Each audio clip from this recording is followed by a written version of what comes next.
Hello, everybody. Welcome to the Marriage Be Hard podcast. My name is Melissa. Kevin Fredericks. And on this podcast, we talk to some of our favorite internet influencer, if you will, couples. We talk about love. They share their story. We drop some gems. We often laugh. And this couple, you, I'm sure, have seen all across your social media content because they post some of the most adorable, heartwarming family content you have ever seen in your entire life. But they may have first burst onto the scene on your content maybe in 2013, 14, where the hashtag Leah Strong was kind of going viral. And that is none other than Devon and Asha Still. How you doing? Very good. Oh, I didn't say all the things. They're content creators. They're podcast hosts, ex-NFL players. They're all of the things. They both ex-NFL players. Come on. Listen to me. Whatever you do, I'm doing too. So correct. Right. I didn't get on the field, but I bet you I was with you. Oh yeah, she was the cheerleader. She was with me in the gym. Come on. That's it. Period. Okay, so welcome. We welcome you once, we welcome you twice. We welcome you in the name of Jesus Christ. Hey, come on and bless him. Okay, so let's start from the beginning. Let's talk about your love story, how you guys met, who had eyes for who first, because that's always interesting. So I'm going to let her start. I want to see if she's going to tell the truth. This is always where it's good. Yeah. Yeah, it's an interesting story because both of our perspectives are completely different. Ours too. But we're both from Delaware, which is a small state, a small city of Wilmington, Delaware. And so Devon was kind of a big deal coming out of Delaware, getting drafted into the NFL. Kinda. And so his family friends had threw him a big party to celebrate him in Philadelphia, which I was living at the time. And so mutual people that we know was like, you know what? It's a big draft party going on, celebrate Devon. And I'm like, who's Devon? Like, I had no idea because I wasn't really into sports. He swears I lie about that, but no, I didn't. So I got him. She just said Delaware is a small state, and I was a big deal. So there's no way she didn't know about me, but continue. I had no clue. But no, our mutual friend invited me to the party. And so, well, not our mutual friend, but a friend invited me to the party. And his best friend actually was, I guess, scouting for girls to talk to him. So he's going around like, hey, I want you to be my friend. I want you to be my friend. And I'm like, who's your friend? Now his friend's Devon. So he introduced us, and that's how we initially met. But later in the night, I kind of went back up to him and was talking to him, and that's where pretty much it led from there. Yeah, I agree. So I already said my grievances. I think that she knew who I was from the get-go. Biggest thing in Delaware since the Amish girl. You better ask about me. But she's right. My best friend was doing what a best friend should do. I just got drafted. It was my draft party. So he was going around and bringing people up into the VIP room. And he introduced me to Asha. And I said hello at first. And then I just started to make my rounds around the party just to say hi to everybody. And we reconnected at the end of the party. I asked for her number. We found out that we had the same birthday and the same year and everything. And it's like, she thought it was a match made in heaven. And we just connected. From y'all were born on the exact same day? Mm-hmm. Yeah. And on Earth? Yeah. Oh, that's crazy. That is crazy. I thought y'all were just saying y'all were born on the same day. Then you said the same year. I said, hold up. Y'all was wham into Earth. Mm-hmm. Yep. I had to check her ID really quick to make sure that she wasn't tricking me, but it was true. Wow. And she didn't know about you and y'all was born on the same day on Earth? This wow. is a lot of coincidences. Crazy. What are the chances of that? This is a lot of coincidences. What are the chances of that even? Okay, but wait, take us back to, or no, not take us back, but what year are we talking? This was 2013. Was it 12? Oh, it was 12. Yeah. That's okay, right. So 2012. Okay. May or end of April. Okay, and then, so you, listen, Asha, you got in right at the good times. I don't know. Listen, the whirlwind was just starting. Let me tell this is how I knew that this was meant to be, because going into the NFL, I already had my mindset of how my lifestyle was going to be. I was going to be partying. I was going to be having fun. I had no plans of having a girlfriend. You also know what those two words mean. Yeah, exactly. I mean, those two exactly. phrases mean. But we had our first initial conversations. It just struck me different. I really took interest in Asha and wanting to get to know her more. And like I said, the synergy was there. We just connected and we just started building since 2012. Wow. Okay, so how long did you guys date before marriage? And do you have a cool like engagement story? I'll let you tell the story too. Oh, he must be It's your proud story. of it. So we dated for about a year before we got engaged. Hold on, Devin. You was show. No, I wasn't. See, listen, I'm gonna tell you the story about this because the first year we were just talking, we were just dating. And then after my first year in the NFL, and I'm gonna say this because I know there's this list floating around out there about the places people don't want to go on dates. Oh to. yeah, we listened to your episode, Y'all went to podcast Cheesecake episode. Factory? Yeah, exactly. Cheesecake My Factory? Asha, you let him get you? No, she did back not. head, I bro? was in there. I said no, she did not. She said yes, I was. I was in there. Yes, I was. I was on page 48 of the menu. Their shepherd pie is very good. So after the first year, we went to Cheesecake Factory in Cincinnati, and we sat in the Oh, booth. this is a true story, 100%. You This is actually, true. not your metaphorical Cheesecake Factory. No, you went this is to the real deal. Okay, It's the real all deal. right. Yep. So I asked her to be my girlfriend going into my second year in the NFL. And like I said, we continued to hit it off after the second year as well. But I never had my mind set on marriage because I came from a broken home. I didn't understand that dating should only be a vehicle to get you to the destination, Come which on. is marriage. Mm-hmm. My second year in the NFL, I was dealing with a lot.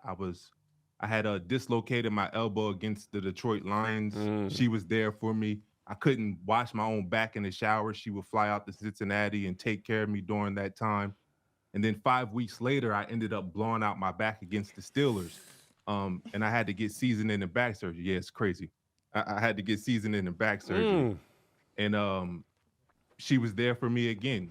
A week after that, I almost died from pulmonary embolisms in my lungs. I had to get rushed to the hospital because of the surgery. And Asha had made a suggestion that we should go back to church, that we should get into church and just take a walk together on our journey.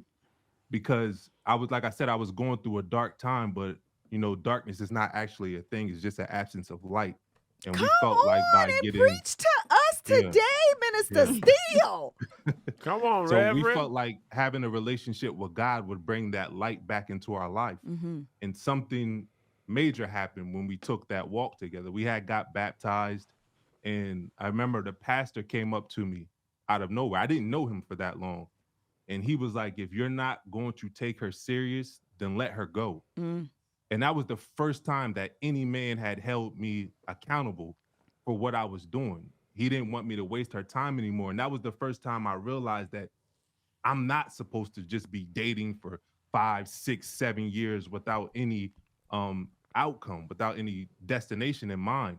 So I made the decision that I was going to take the necessary steps in order to propose to her. And I actually proposed to her on our birthday.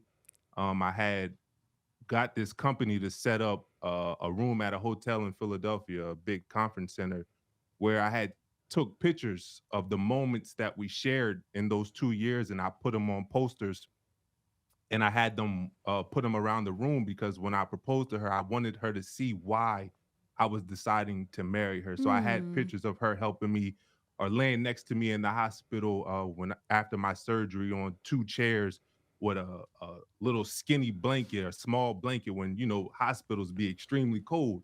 So I had those type of pictures around the room to let her know that I put a lot of thought into this. And I had a string quartet playing her favorite John Devin. Legend song. Keep I pulling went it in. all out. A string quartet playing John Legend? What And song I had no was idea it? what a string quartet was before that day. Devin, you want a I string listened to quartet? rap What and is R&B. that? I never saw anything like that before. But I was like, I gotta go romantic on this one. But I just dropped down and I popped the question. She hesitated for a while, so it made me a little bit nervous. I was like, come on, you gotta give me an answer. You have all our friends. You and family hesitated here. when he was on his knee, Asha? I did. Were you overwhelmed or what was you thinking about? So it was a surprise because, like we said, we had been through a lot within that year of us dating. We had been talking to each other for 2 years, but us being like officially together was a year, and it was a whirlwind, like he just explained to you. And so, when we were planning our birthday, we were actually talking about planning a surprise birthday party for the both of us, but that fell through. So it was like, Wait, oh, wait, we're wait, just gonna wait, go to wait, wait, dinner. wait, Asha, wait, wait, And- wait, wait. No, time out. How you plan? How Well, not plan and a surprise surprise? for everybody else. Yeah. So we didn't know what we were going to do because Yeah. that was a month. We had already been in our fight with cancer at that time, so we were a month Oh. into it, and I was in the hospital with Leah during that time, and I wasn't sure when she was going to get out. Got it. So we didn't know if we were going to have a surprise birthday party. But while I was in the hospital, I was working with this company to plan the surprise proposal. So you just reminded me, I forgot all about it. I went to pick her up, and I told her we was going to go out to dinner, and I was going to head right back to the hospital to be with Leah. And in the car on the way up to Philadelphia, I made her drive. Right. Wait, no, hold on. Let's go back. Because like you were saying, yes, so we were planning this party. I was more so planning the party for us. So it wouldn't have been a surprise for us. It probably would have been for everybody else. Okay. But we're planning this party and it just falls through. And so, like you said, he had the whole proposal that he was planning the whole time. And I had no clue. So while we're driving up there, he's sweating and just acting really nervous. And I have no clue that I'm about to walk into an engagement. I'm just thinking we're going out to eat. He's telling me we're going to like one of these restaurants. I'm like, okay, this is the area I know. So it's familiar to me. And I'm just wondering why he's acting so weird. And then once we get to the building, it's funny because like with him playing in the NFL, they'll usually stay at certain hotels when they are coming from different states. And it was a hotel where he had stayed at one time in Philadelphia where I met up with him. And I'm like, why are we at a hotel to go out to eat? Like, what restaurant is in this hotel? Freaky. He ain't trying to eat. Going deep sea diving. So everything, it wasn't clicking, it wasn't registering. And so when I walked in, I was in complete shock. So that was the hesitation. I was just like, what is going on? I had no clue. So it wasn't hesitating for him, more so just like I was in shock. Yeah, that makes sense. Mm-hmm. Okay, and then you fast forward. How long were you guys engaged? 2 years? Yeah, we 2 years because we had made the decision that we didn't want to get married until Leah was cancer free, so she can walk down the aisle, as a flower girl, cancer free. So we put it off until then. Yeah. Wow, that's beautiful. Okay, can we talk about Leah for just a moment? Let's do it. Yeah. So you guys are. Wait, how old are you guys at this time? We was 24. Yeah, 24. Whew. When you guys got married or the engagement? No, the engagement. engagement. We got married at 26. Okay. Okay, but Still even young. still, you guys are babies. Yeah. Yeah. Her battle with cancer made us grow up fast. Yeah, y'all technically was just 24, but like life-wise, y'all about 48 now. Yeah. Oh, Y'all Yeah. like- Dog years. Yeah. And it's in the beginning stages of your relationship as well. So Yeah. you are you get together, I'm assuming around 21, 22. Well, y'all the same age, so probably 22. Right. Yeah. Yep. And then you fast forward, you're having these NFL whirlwind. Did you Yeah. move states as well from Delaware, your hometown, to? So when I got drafted, I went to Penn State. So I went from Pennsylvania to Ohio, and then I was with the Bengals for 4 years Okay. during that time. So although there was a lot of whirlwinds, we were still I was still in Cincinnati, so we weren't moving around a lot. Okay. But still, you're from Philadelphia. So then you moved to Ohio. Mhm. Is that what you're saying? Yeah, we're both from Delaware. So she moved from Delaware to Cincinnati after we got engaged. Oh, God. I thought she said she was from Philadelphia. Okay. I heard that same thing Yes. too. Okay. No, I lived in Philadelphia. So when Ah. we met, I was living in Philadelphia working there. Yeah. Oh, Got okay. it. Because I was Okay. like, dang, I for sure Yeah, heard this is Philadelphia. it. I missed it. Yes. I know he was the biggest thing in Delaware, but she hadn't heard of him. So Yes. maybe because she was in Philly, That's she what I didn't know. thought. Okay. Now it's all connecting. Yeah, now it's all a lot. connected. I heard of him. She knew. You didn't even know. I only been Yes. to Delaware one time, but you know what I'm saying? Asha was so busy. I don't know what she was so She busy. was living her life. In Okay. Delaware. Getting it together. There My were so best many life. things to do in Delaware. Yeah, exactly. Exactly. Like skip the page that says sports. Yes. Okay, so within the first 4 years, tell me if I'm saying this correctly. Within the first 4 years of your relationship, you guys are moving to a brand new state. Yeah. You are newly drafted in the NFL. You get a string of injuries, and then your oldest daughter is diagnosed with cancer. Yep. She becomes cancer free, and you guys then get married, all within the first 4 years. And this is from 22 to 26. It was a lot. Yeah. Man, when you string it together like that, any one of those things is a lot. Y'all had all of those things together, and y'all still married.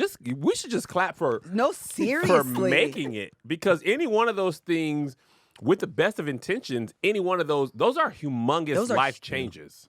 A lot of transition. A move is a big thing. A new job is a big thing. I know when you're a big athlete going from like a D1 college to NFL, a lot of times the players say it isn't that much different, but it's different. And a new We're going to relationship. throw another wrench in there. Yeah. We're a blended family. So that adds another level of complexity to it as well. So there was a lot of things that we had to deal with during that time when Leah was battling cancer that I'm surprised that it didn't end our relationship. But the fact that it didn't let me know that we were put together for a reason, because we've been able to weather every single storm that has been thrown at us. And that has gave us the strength to endure anything moving in the future. Like if we was going to give up on this marriage or this relationship, we should have did this in 2014, 15. Yeah. Like it's too late now. We got to reap the benefits of us fighting. We got to get the reward for us, persevering. So, yeah. So at this moment in 2023, how long have y'all been together up to right now? Even 10 years, counting together. Going on 8 years of marriage. Okay, got it. Yep, that's been a healthy amount of stuff. Yeah, that's I just want to pause. Go ahead. I agree with that sentiment, Devon, so much. People get divorced, for whatever their reason is. However, I was just thinking about this on my walk yesterday. When you put that much work in, I needed to work. Oh yeah, because we did all this work. I don't mind the work. I love my wife. We go to therapy. We, do the thing. But I'm not finna give up on this. No. Not after I done put all this work in.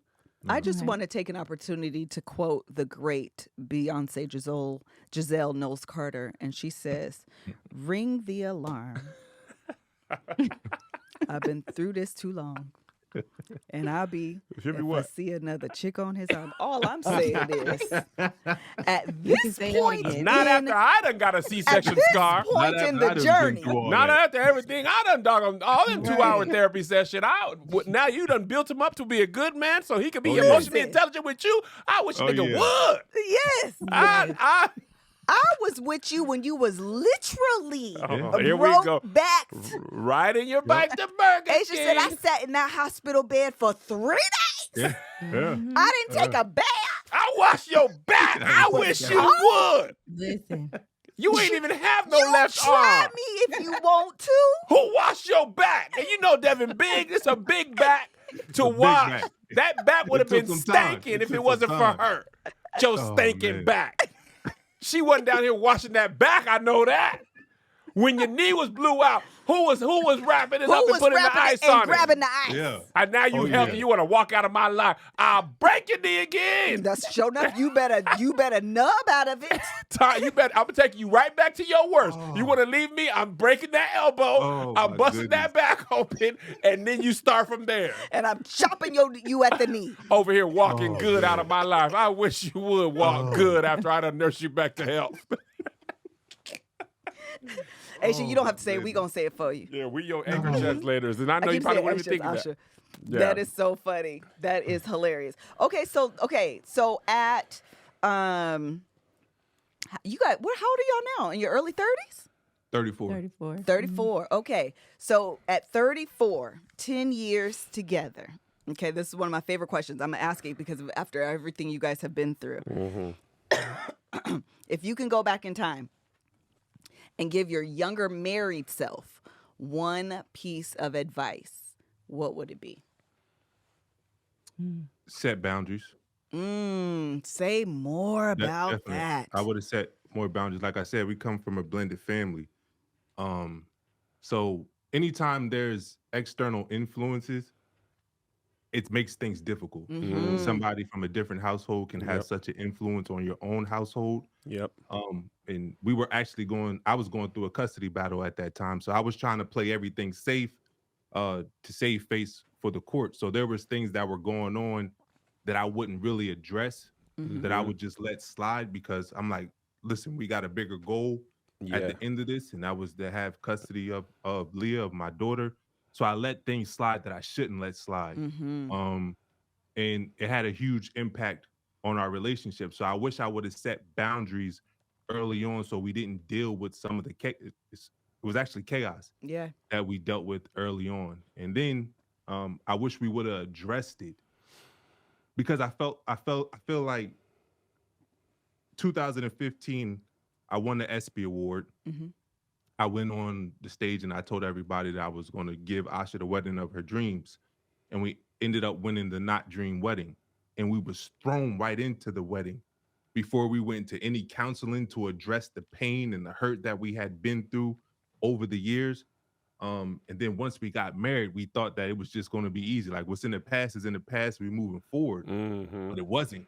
So in the beginning of our marriage, we had to address all those things that we should have addressed before we got married. So I wish I would have set boundaries, and I wish that we would have took things more seriously and addressed the hurt and the pain that we went through before we actually said I do.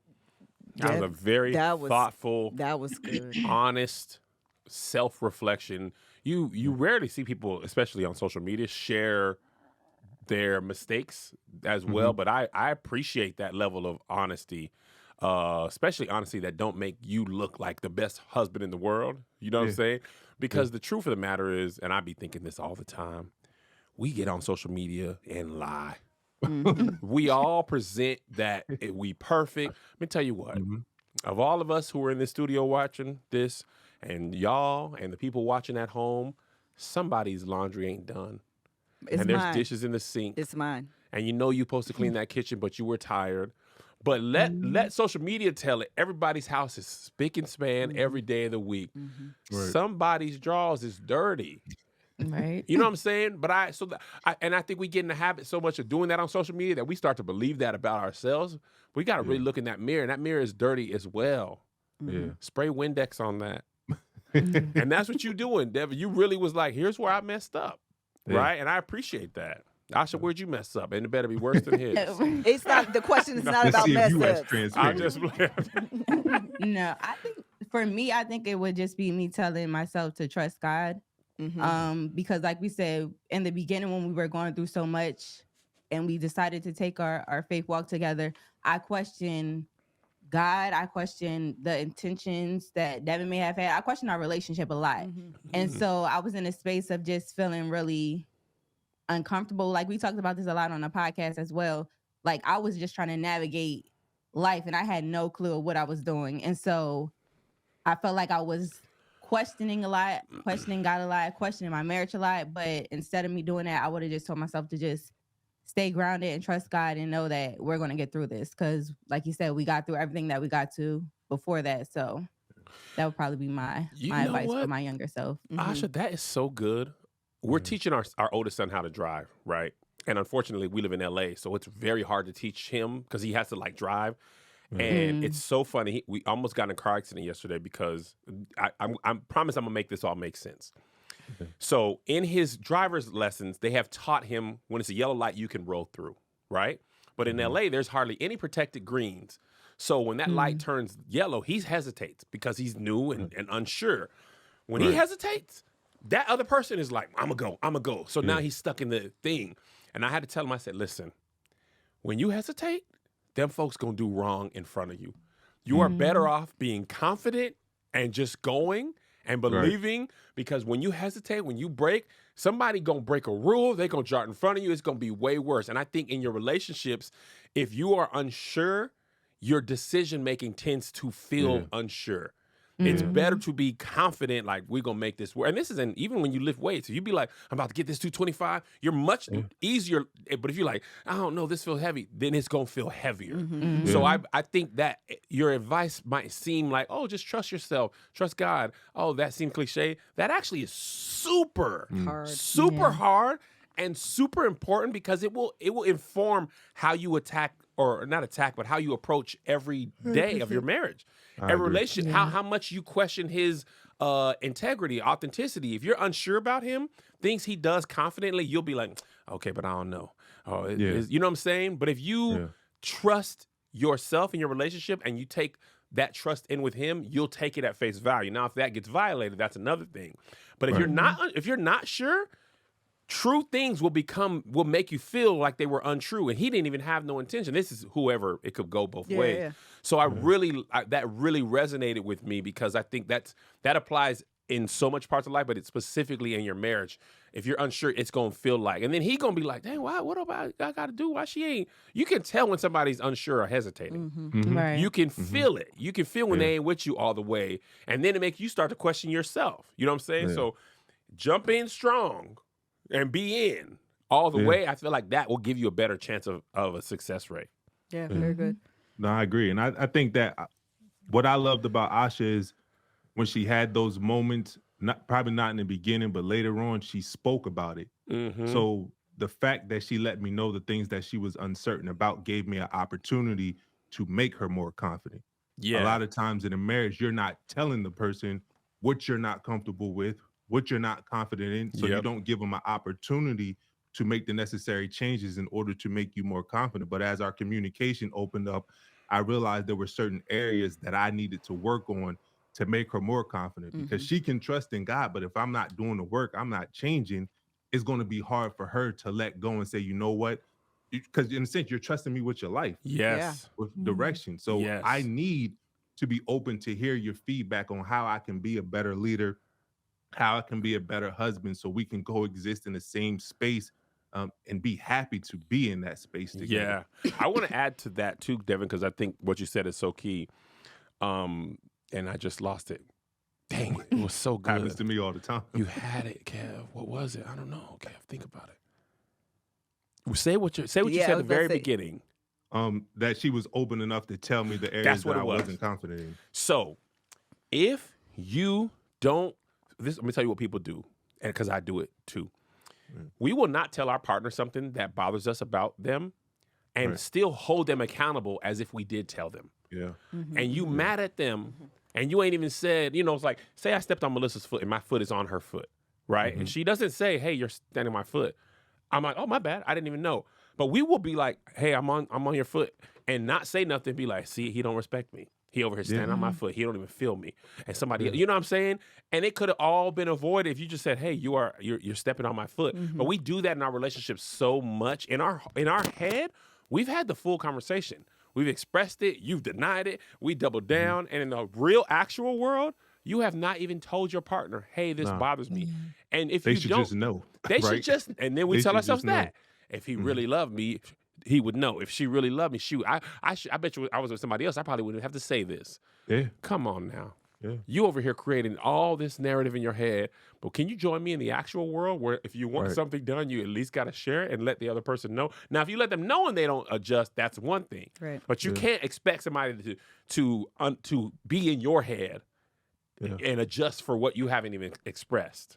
That's good. And even when you address it, if you address it, because like you said, most couples don't, because they try to avoid the argument or the big blow up, not understanding that you may get that immediate gratification, but at the end of the day, if you don't address those things, it's going to be an even bigger problem. 1,000. I just forgot what I was about to say with that as well. See how good we've been dropping so much gems. Okay, I'm gonna go analogy on you, Devon, because I can't help you because I wasn't talking. Our son needs to get his wisdom teeth pulled, right? And you were making this point, Devon. I'm gonna help you while you think about it. There you go. So we get an X-ray about it, and like one is very obvious, and the other three is not so obvious. So I'm asking the dentist, like, what happens if he doesn't do this? Because our son is 17. He was like, you could probably not do this until you're 30 before you'll feel any pain. But the problem is you will have tooth decay. Because you don't feel it does not mean something negative is not happening. And if you address it when you're 17, first of all, you're young and it'll heal faster. But if you don't address it till you're 30, when you feel the pain, by the time you feel the pain, it's too late. The damage the damage. So now instead of 4 teeth, you got 8 teeth that are impacted. Mhm. Your whole, and I'm like, that was really a word. Because you feel like, oh, I avoided this weekend of pain for my wisdom teeth. Yep. I feel great. I'm going to In-N-Out. I'm going to the movies. I kept that money in my pocket. I kept that money in my pocket. Yeah. And then on top of that, when you're 30, because you're going to have the surgery plus the tooth decay and the root, now the bread going to be crazy, the pain going to be crazy, and the damage going to be worse. So in our relationship, we have hurt each other trying not to hurt each other. Yes. Avoiding arguments just increases the resentment in you. And we be placating each other like, oh, yeah, it's cool. We gonna have a good day. And deep down inside, we like, I make my eyes small at you. So, it's really important to say it. It really is. It is. And even when saying it, you got to say it the right way and the right time. You know what I'm saying? Like, I'm not just saying always be complaining, but I am saying sometimes you have to have that conversation that's going to feel tough at the moment. But overall, down the road, you will be better for it as opposed to avoiding it to appease the moment. That's good, Kev. And then if you do address it, you got to practice grace because you can't expect your partner to change right away. That's good. Because these are habits that they have been doing for a very long time. Yes. So they're doing it unconsciously most of the time. So you have to give them grace, give them time to change. I'll give you an example. One of the things that, and might sound crazy to people, but we've been together for over 10 years. And I've never been the type of person, like I'm very respectful, but I've never seen a man set the example where they open up the car door for their woman. Like any other door, my wife doesn't open it. We go to a restaurant, we go to any building, my girls know, my 3 daughters know, don't touch the door, daddy gonna open up the door. Like I do those things. But one of the things that I wanted to do is to start opening up my wife's car door every time we get into the car. I started this about 2 weeks ago. And the first day we went on a date. I'm opening up the door. I'm on top of it. And I told Asha, I was like, listen, this is something new that I'm trying to do. So there's going to be times that I forget. And I just need you to remind me that this is a commitment that I made to you. Right. So that I can stay on top of it. 2 days later, I completely forgot. I stopped opening up the door and everything. And she goes to me, she says to me the other day, you know what, Devon? I was like, what? I thought she was about to say something good because she was smiling. She says, see, they get sneaky with that. They come to you when they got a good look on your face. They don't just say, can we talk about something so you know that it's going to be bad. She came with the smile. I threw you but off. She said, you haven't opened up the door since that day that you started opening up the door when we went on the date. And I bust out laughing because I'm like, yo, you right. I completely forgot that this is what I said that I was going to do. But I appreciated her reminding me because now it gets me back into it that, okay, this is what I said I'm going to do. I have to work diligently to break these habits. So that's the same thing with if there's issues in your marriage, you can't expect that person to change if you have allowed the writing in the cement to dry up. Like it's there. It's going to take time for you to undo that. You're going to have to break down that cement, pour some new ones, put some new habits into your marriage or your relationship, and then you can move forward. But most people want that microwavable change. They want that instant change from people. And that's just not the way we work as humans. That's good. He been in his bag today. He they been both in have. his bag today. I don't be opening the door good either. I know you probably was thinking that. No. Because they go like, do it open. Did you have anything you wanted to add? To what he just said? No, I think that was true. I think for the most part, we just been trying to like navigate through that. So when we first started, it was a big struggle with communication for us. It was no communication pretty much. We talked about how like we were in a phase where we were like strangers in a sense. And we had to relearn each other. And that was a whole process. So now we're at a better space than what we were before because we've been able to learn how to properly communicate, learn how to validate each other when we're communicating and knowing the time and tone of how to communicate those things, because all of that plays a huge factor into, having a conversation and really not only just having a conversation, but having a resolution at the end of the conversation. And so I think that's something that we definitely worked on. Like, had it been before, if it was that scenario, it would have been like, why you don't open the car door no more? Right? Like, what's going on? Right. But now it's a place where we can actually communicate through love with each other and get a better result in the long run. So yeah, I agree with that because like you just said, we had to relearn each other because you don't go listen, when you go through a storm, you don't come out the same person you went in. Mm-hmm. You got a churchy background. Who went to church in your family? Nobody. That's Really? why I didn't. You said God did it? He said that's why My I grandmom did when I was a kid, but then she moved away, and my parents didn't go to church. So I was just Granny winging it. gone, and so Listen, am I. that got up in you. You hear me? Everything Listen, you when y'all said. started that walk, y'all walked good with him. That walk, Yeah. that kid, Oh, yeah. that's in you. Because when you go through the storm, you don't come out the same on the other side, but you're stronger for it. Touch your neighbor and say, I'm different on the other side, but I made it. Come on. Yo. Oh my goodness. But no, we had to relearn each other and become a student of each other. We call it attunement, where you have the desire to understand and respect your partner's inner world. And we had to learn each other's inner world again. Like, how did this change you? Like, what type of person are you? Or what type of partner do you need? What kind of goals do you have? What new scars do you have that I may have caused that only I can bring that healing to? And when we sat down and we had that conversation, it was like, all right, now I understand you better. So now you don't have to force me to change. I want to change because now we're so connected that when you're hurt or when you're sad, I'm hurt and I'm sad. And I don't want to be that way. So I'm going to do what is necessary in order to help you get through whatever you're going through. And when you're happy, I'm happy. So I want to see that joy in you. So she's not forcing me to change. I'm changing on my own because I care about her well-being just as much as I care about mine. So becoming a student of each other, and we're still student of each other because every day we're changing, has allowed us to have a better connection with each other. Before we let, go ahead. Well, I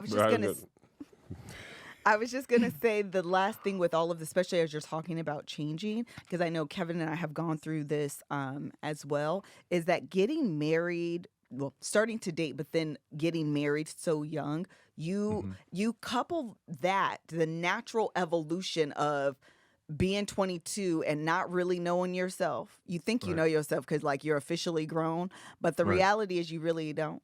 Like you begin to learn more about yourself through time and experiences, and then you add that on to everything that you guys have been through. Of course, 10 years later, there needs to be a reintroduction. Because you realize at 22, you think you're one way, you have these ideas of who you are and how you're going to show up in relationships, and then experience teaches you otherwise. You have a theory, that's what I should say. You have a theory of who you are I always say this, I'm like a person that communicates.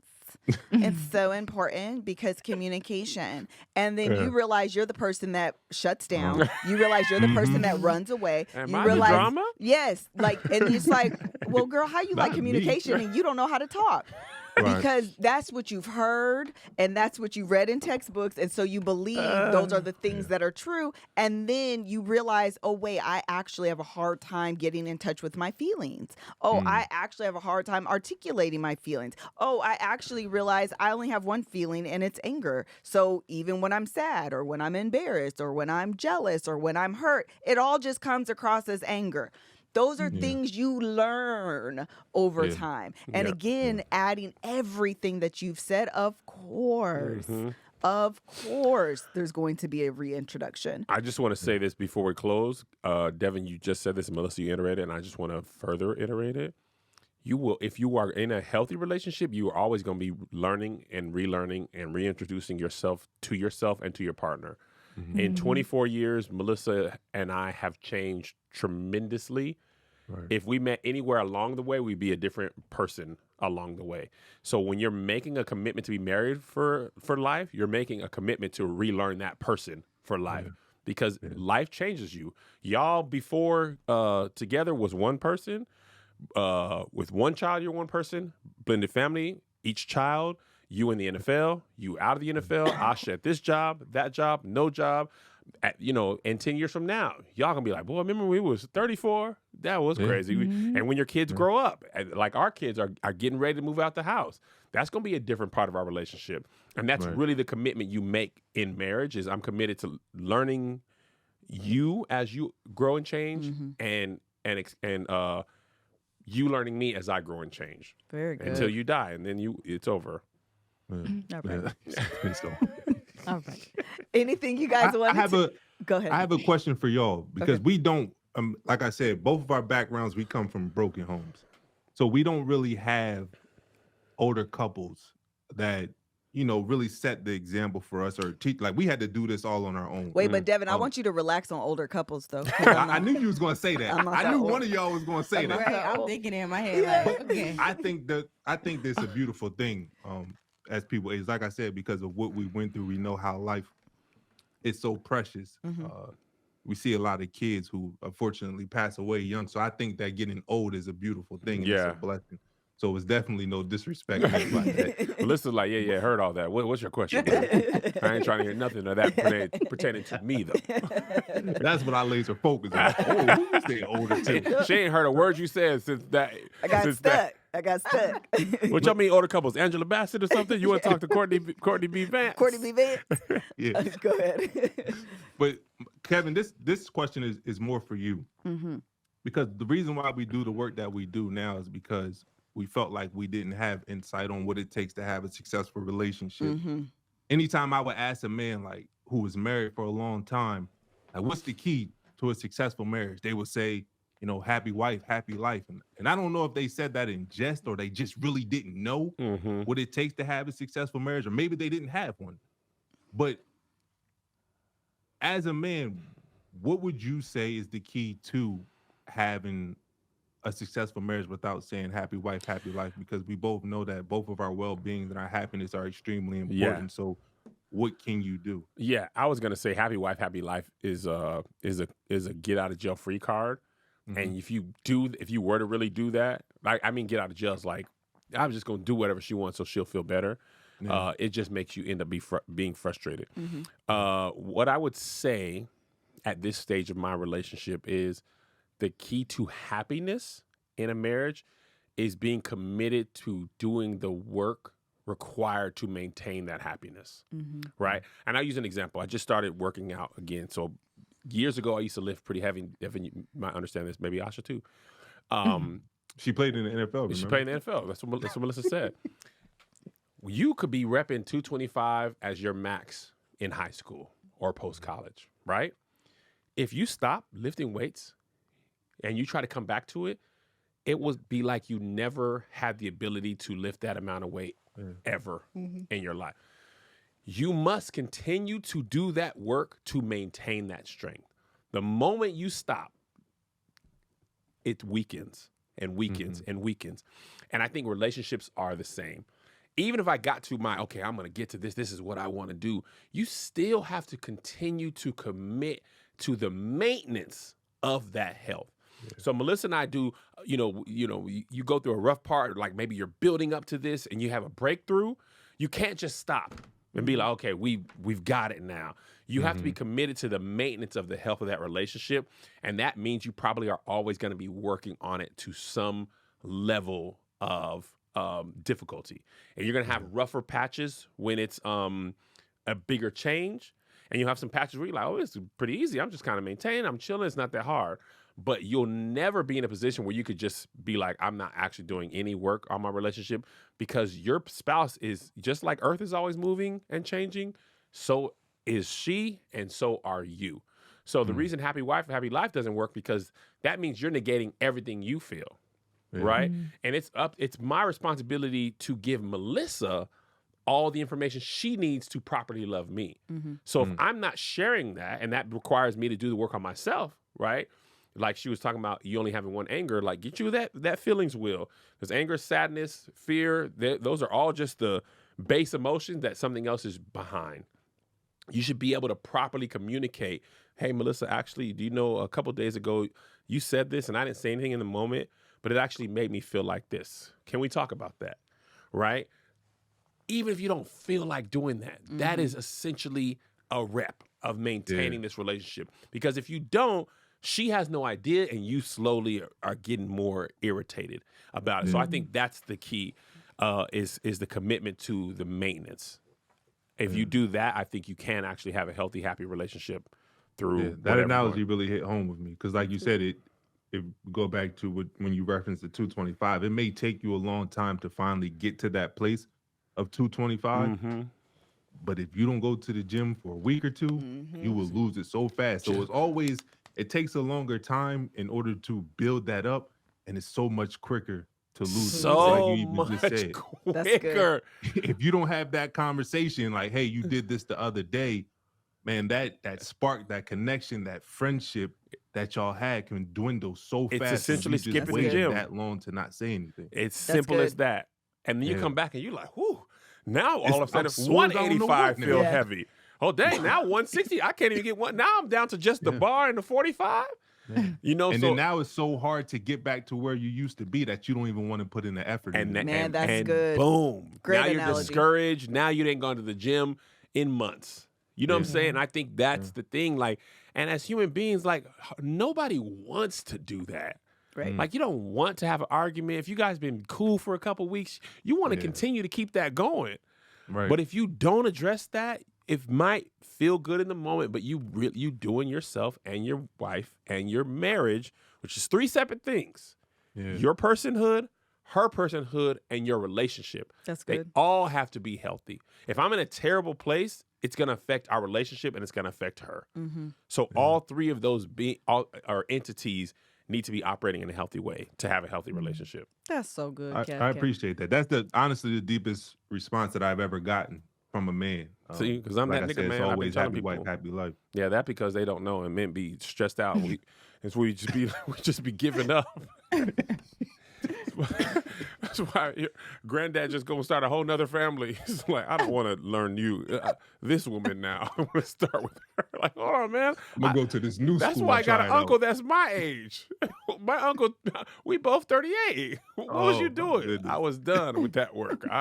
Somebody else requires less of me. I'll go over there. More kids to you. Yeah. That's so funny. Oh, man. Listen, you guys have been fantastic. A joy. Treat. Yes. Thank you. Can you please, well, before I do that, actually, Asha, have I been saying your name wrong this whole time?